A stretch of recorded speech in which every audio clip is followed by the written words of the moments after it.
part of frugal living isn't what you give up. It's admitting that most of what you were buying was junk. I know that sounds harsh, but once that truth lands on you, everything changes.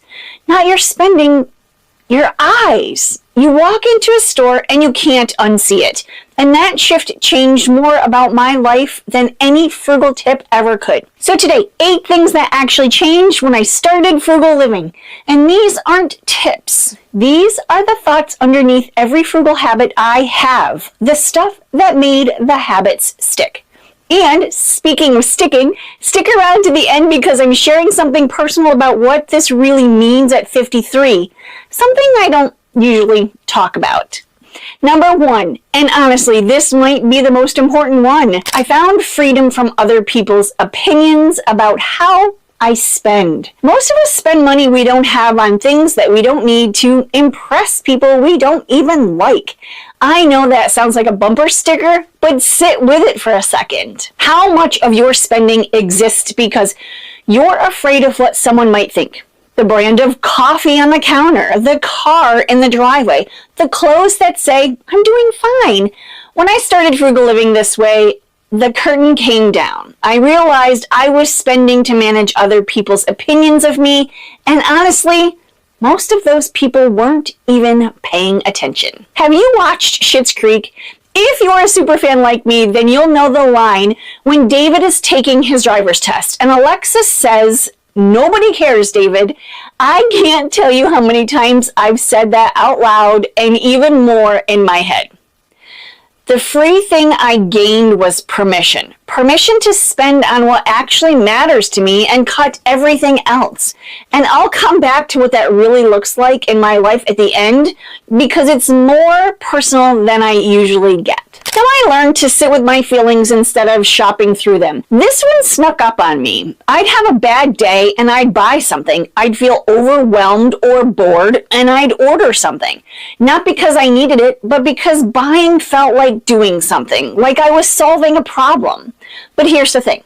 Most of the time, buying didn't solve the problem.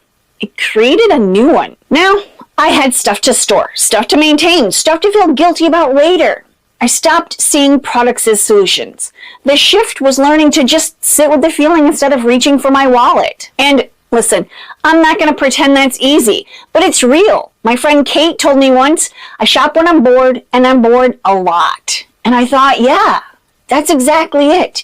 It's not about the stuff, it's about what the stuff is covering up. I became a harder target. Once I started living this way, I could see the architecture of it. The sale that ends tonight only, the limited edition drop, the you deserve this copy on everything from Nerds gummy clusters to car insurance.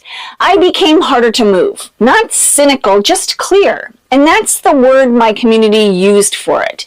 Peak extraction.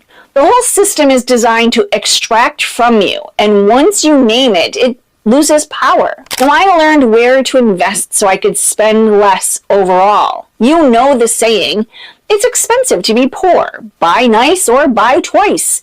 I used to load up on dollar store everything thinking I was being frugal, and sometimes that's true. But most of the time, cheap stuff breaks and then you buy it again and again. I stopped seeing cheap as the same thing as smart. The frugal living shift was learning the difference between price and cost. Price is what you pay once. Cost is what you pay over time. Buy nice or buy twice. That's not just a saying, that's good old-fashioned math. Now this is the one that hit me the hardest. I started appreciating the woman I actually am instead of shopping for the woman I thought I should be. We all have a fantasy self. That version of us who entertains more, cooks elaborate meals, works out at 5 a.m., is 20 pounds lighter, wears real pants. And we buy things for her. The nice dress for the party we'll never go to, the kitchen gadget for the meals we'll never cook, the craft supplies for the hobbies we'll never start. Here's the painful part.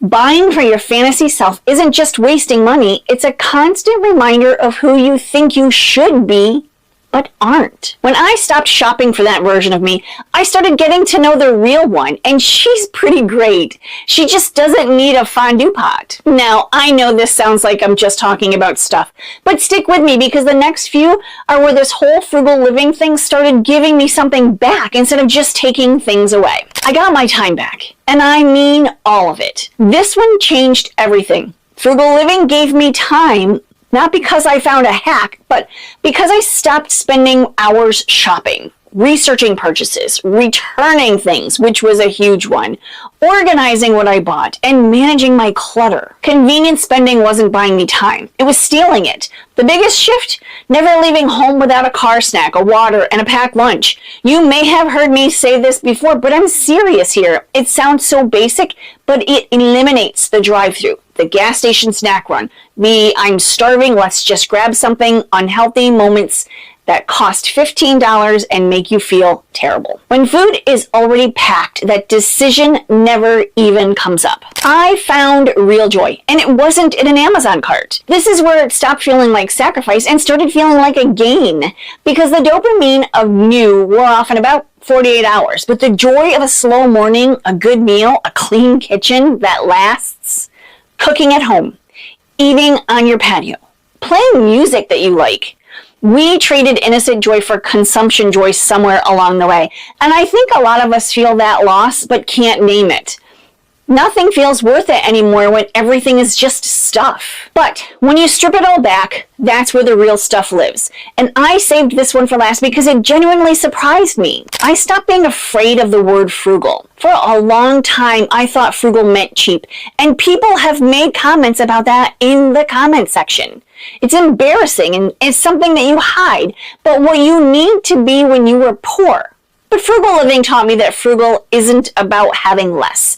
It's about choosing what matters and letting go of what doesn't.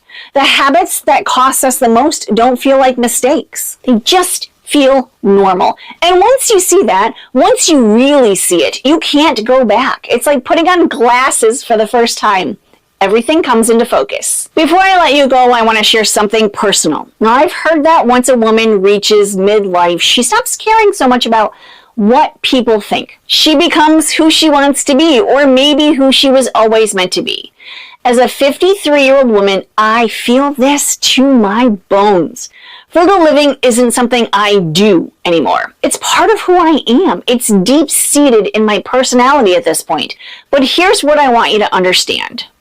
Frugal living does not mean never spending. It means I get to choose where to cut back and where to spend. For me, I will happily cut back on buying clothes. I'll skip dyeing my hair, which is something all of my friends are doing to cover their gray, and I never have. I mean, I'm over here in my comfortable home clothes half of the week anyway, and honestly, if I can avoid doing extra laundry, that's a win. I'll wear the same comfortable pants until they're practically see-through because I refuse to spend my money on clothes I don't care about just to look put together for people who aren't even paying attention. But my nails. I get my nails done because I hate how age has made my hands look so much older, and having my nails done makes me feel like myself. And a good massage every once in a while? Yeah, that.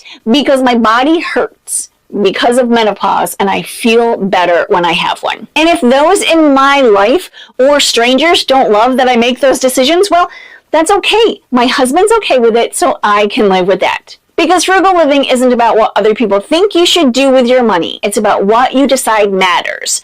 And at 53, I finally figured out that what really matters to me